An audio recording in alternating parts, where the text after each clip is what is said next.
आम्ही आलोय कोगे या गावी, जिल्हा कोल्हापूर या गावी आलोय. इथं कोगे गावामध्ये बाळासाहेब पाटील यांचं गाव कोगे आहे. त्यांना एक शेतीनिष्ठ पुरस्कार वसंतराव नाईक महाराष्ट्र शासनाचा एक पुरस्कार मिळालेला आहे. त्यांचा सत्कार आम्ही करायला आलोय. आमचं मूळ गाव कराड आहे आणि कोगे गाव आमच्यापासून जवळजवळ 79 किलोमीटर आहे. पण ह्यांना तात्या नावाने जास्त लोक ओळखतात. तात्या नावाने महाराष्ट्रात कळवतात आणि त्यांचा सत्कार करण्यासाठी आम्ही इथं आलोय. आता त्यांना सत्कार स्वरूप काय तुम्हाला सांगतो मी. सत्कारामध्ये त्यांना काय काय महाराष्ट्र शासनाने दिलं. महाराष्ट्र शासनाचा पुरस्कार आहे बरं का. आणि त्यांचा सत्कार करण्यासाठी आम्ही कराडवर येतो आलोय. पुरस्कारामध्ये त्यांना एक हे सन्मान चिन्ह मिळालेलं आहे पत्तेदार आहे. त्याच्यानंतर एक स्मृतिचिन्ह म्हणतो आपण. पुरस्काराचं स्वरूप काय असतं, पुरस्काराचे स्वरूप काय असतं मी सांगतोय तुम्हाला. अहो काय हे असं एक स्मृतिचिन्ह दिलेलं आहे. हे प्रशस्ती पत्र दिलेलं आहे. ही वहिनी तुम्ही जरा त्याच्याबरोबर हे जे अख्खी बॅग आहे ही टोटली ही त्यांना दिलेलं आहे. वहिनींना एक शालू दिलेला आहे. त्याच्यानंतर फेटे दिलेले आहेत. पुन्हा आज जे प्रवेश पत्र लागतं, जे मंत्रालयामध्ये आज जाताना जे तो पुरस्कार ते प्रशस्ती पत्र प्रवेश पत्रिका ही आहे. त्याच्यानंतर फेटे 2 त्यांना दिलेले आहेत. हे पुरस्काराचं स्वरूप मिळालेलं आहे. आणि त्याच्याबरोबर महाराष्ट्र शासनाचे जेवढे आतापर्यंत पुरस्कार झालेले आहेत दिलेले आहेत त्यांचं हे महाराष्ट्र शासनाने एक पुस्तक काढलंय बघा, शेतीनिष्ठ पुरस्कारांचं. ते यादीमध्ये त्यांचं इथं एक फोटो तुम्हाला दिसतोय बघा. जरा क्लोज दिसतोय का बघा तुम्हाला. दिसतो. हा, हे असं हे पुरस्काराचं स्वरूप आहे. आता पुरस्कार का दिला होता त्यांना, ह्यांचा एक शेतीनिष्ठ असा ग्रुप आहे. त्यांच्या डोक्यात कल्पना काय आली बघा.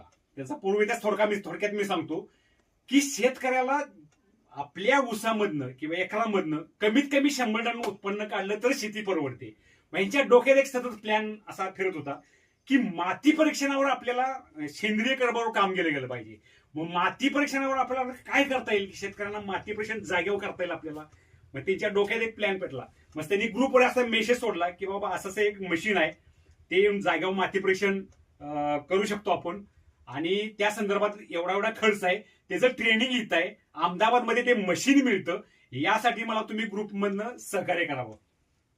त्याच्यानंतर त्यांनी सगळं ट्रेनिंग घेतलं, ते मशीन आणलं. आता मशीन तुम्हाला दाखवतो मी बाळासाहेब पाटील. आता तुम्हाला हे माहिती आहे की हे शेतावर डायरेक्ट प्लॉटवर जाऊन आपण हे माती परीक्षण करतोय. कुठेही माती घेऊन जायची गरज नाही. आता तो तुम्ही हे बघा, हे सेन्सर आहे.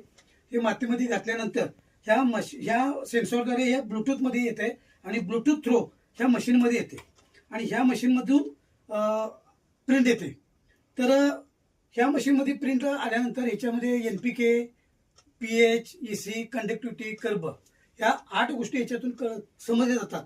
आणि ऑन दी स्पॉटवर आपल्या जमिनीचा कर्ब किती आहे, दिलेलं फर्टिलायझर खत कशा प्रकारे लागल्यात, कमी कुठलं ज्यादा कुठलं, हे पूर्ण डिटेल याच्यामध्ये आपल्याला शेतावर ऑन दी स्पॉट आपल्याला त्याची माहिती समजली जाते आणि याच्यातून प्रिंट येते.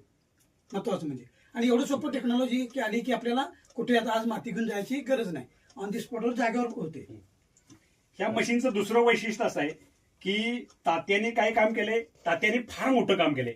महाराष्ट्रातले सर्व जिल्हे धुंडलेत. प्रत्येक जिल्ह्यात जाऊन प्रत्येक शेतकऱ्याची माती परीक्षण तपासणी करून दिल्या. ह्याचं शासनाला कौतुक वाटलं.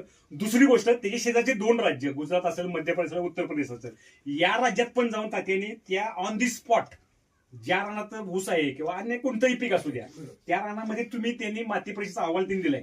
आता या मशीनचं वैशिष्ट्य काय तुम्हाला सांगतो. तात्याने का मशीन घेतले की मी दिलेलं यन. आता जनरली काय बोलतात लोक की कृषी अधिकारी समजा दुकानदार असेल, एखादा तालुका कृषी अधिकारी, कृषी पर्यवेक्षक असेल, टाक 200 किलो युरिया, टाक 300 किलो फॉस्फेट, टाक 200 किलो पोटॅश, हे जनरली झालं.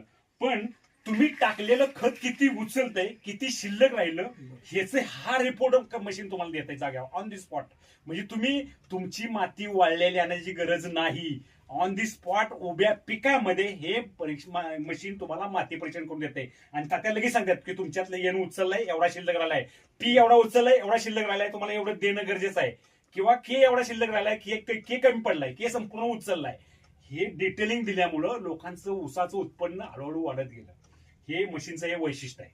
तात्यांना पुरस्कार मिळाला पण शासनानं 150 प्रश्नावलीची उत्तर तात्यांनी दिले आहेत. त्यात त्यांना 87 मार्क्स पडलेले आहेत. म्हणजे कोल्हापूर जिल्ह्यातनं त्यांची खास निवड झालेली आहे. दुसरी गोष्ट, शासनानं का त्यांना आणखीन प्रोत्साहन म्हणजे त्यांचीच निवड का केली, तर आपल्याकडे ग्रास कटर मशीन असतं बघा. म्हणजे बोधावर म्हणजे आपण पाहणीला लागवड घालतो त्याच्याऐवजी खोडव्याला जर कठीण रान झालेलं असतं आणि बोधावर होल पाडून हे त्याचं बीट आहे बघा. हे गोल फिरलं, ब्राश कटरला मशीन बसवायची सोय आहे आणि बोधामध्ये लागवड तुम्हाला बसवायचं. हे मशीन, हे डोकं कोणाचं आहे? तात्यांचं आहे. हे संशोधन या शेतकऱ्याने केलेलं आहे. दुसरी गोष्ट अशी आहे की त्यांनी लागवड पेरायची पण एक मशीन तयार केलेलं आहे. ते आता तुम्हाला दाखवायला नाही, पण ते तयार केलेलं आहे. हे सर्व साहेबांनी इथे येऊन तपासलं. म्हणजे जिल्हा क्रॉस चेकिंग करून, म्हणजे सातारचे साहेब आले, कोल्हापूर जिल्ह्याला इथले सगळे शेती कुशल प्रत्येक जण प्रत्येक म्हणजे प्रत्येक डिपार्टमेंटचा एक, म्हणजे पशुचा एक असेल, गांडूळ खताचा वर्मी कंपोस्ट असेल किंवा तुमचं बाकीचं अन्य शेतातले जे डिपार्टमेंट सगळे आहेत, क्रॉप वाईज, भात लावणी, सगळे टोटली प्रश्नावली विचारली. मग त्यांची ते फाईल तयार झाली. मग त्यांना शेतीनिष्ठ पुरस्कार केली. 5 वर्षे तात्या धडपडत होते पुरस्कार मिळण्यासाठी, पण ह्या वर्षी त्यांना सक्सेस झालं. आता आम्ही तुमचा सत्कार करतोय. आम्ही गणेश कदम पेरले इनामदार साहेब आणि मी दत्तात्रय शेवळे, माझं नाव सांगायची गरज नाही, माझा चॅनलच आहे, सोडून द्या विषय. आणि मी बाळासाहेब पाटील, गाव कोगे, म्हणजे तालुका कुठला तुमचा? करवीर तालुका आणि जिल्हा कोल्हापूर. आम्ही इतक्या लांबहून या माणसाचा मी सत्कार करायसाठी आलेलो आहे. आणि गणेश कदम आणि आम्ही विजय पाटील हे पण आमच्या बरोबर आहेत, आमचे मित्रच आहेत ते. आणि एकरी 100 टनाच्या याच्यामध्ये अतिशय उद्दम पद्धतीने ते शेतीची वाटचाल करतात. तात्यांच्या मार्गदर्शनाखाली अतिशय चांगलं काम करतात.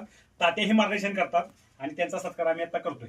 तात्यांनी 110 टन एकरी उत्पन्न काढले कुंभिका सारे कारखान्याअंतर्गत. त्याचबरोबर त्याने 3 मशीन संशोधन केले. ते एक बोधावर लागवड टाकायचं मशीन संशोधन केले, लागवड पेरायचं मशीन संशोधन केले आणि पाला उसात सोडण्याचं मशीन ट्रान्सपोर्टर